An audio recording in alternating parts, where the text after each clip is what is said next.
Hello friends, মাই veg ফুডে আপনাদের সবাইকে স্বাগত। রুটি খাওয়ার আরও একটি নিরামিষ রেসিপি আপনাদের সাথে আজকে শেয়ার করব। খুব সহজে আর খুব কম সময়ের মধ্যে এই রেসিপি তৈরি হয়ে যায়। চলুন তাহলে দেখা যাক আজকের রেসিপি। প্রথমে এখানে নিয়েছি আলু, গাজর, মূলো আর মটরশুঁটি। এখানে আলু, মূলো আর গাজর সামান্য ভাপিয়ে নিয়েছি আগে।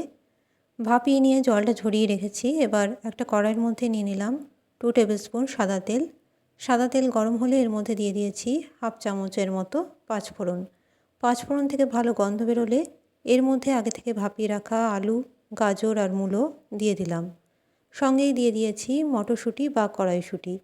এর মধ্যে স্বাদ অনুযায়ী লবণ, হলুদ আর হাফ চামচ জিরের গুঁড়ো দিয়েছি। দিয়ে দিলাম কাঁচা লঙ্কা। এবার খুব ভালো করে নেড়েচেড়ে নিতে হবে।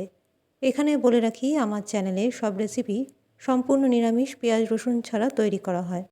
রেসিপিগুলো যদি আপনাদের পছন্দ হয়, ভালো লাগে, অবশ্যই মাই ভেজ ফুড চ্যানেল সাবস্ক্রাইব করে রাখবেন।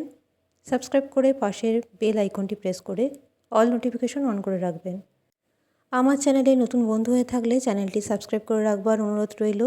পুরনো বন্ধুদের জানাই আমার পাশে থাকার জন্য অসংখ্য অসংখ্য ধন্যবাদ। প্রায় 1 থেকে 2 মিনিট গ্যাসের ফ্লেম মিডিয়ামে রেখে ছোট টুকরো করে কেটে নেওয়া সবজিগুলো ভালো করে কষিয়ে নিতে হবে। এখানে আমার পছন্দ মতো সবজি ব্যবহার করেছি, আপনারা আপনাদের ইচ্ছে মতো সবজি দিতে পারেন। এখানে দিয়ে দিলাম সামান্য পরিমাণে জল। যেহেতু সবজিগুলো আগে থেকেই ভাপিয়ে রেখেছি, তাই সামান্য জল দিয়ে সামান্য চিনি এর মধ্যে দিলাম।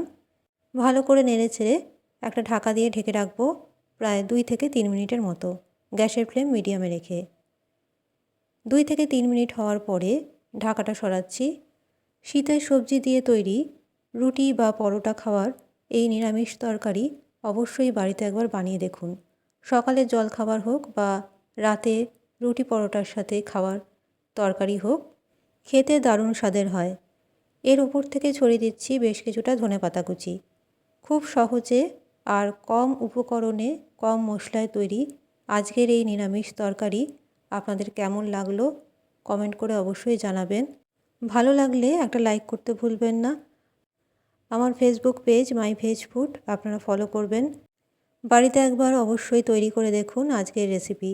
আজকের মতো আমার রেসিপি এখানেই শেষ করলাম। ভালো থাকবেন, সুস্থ থাকবেন। নমস্কার।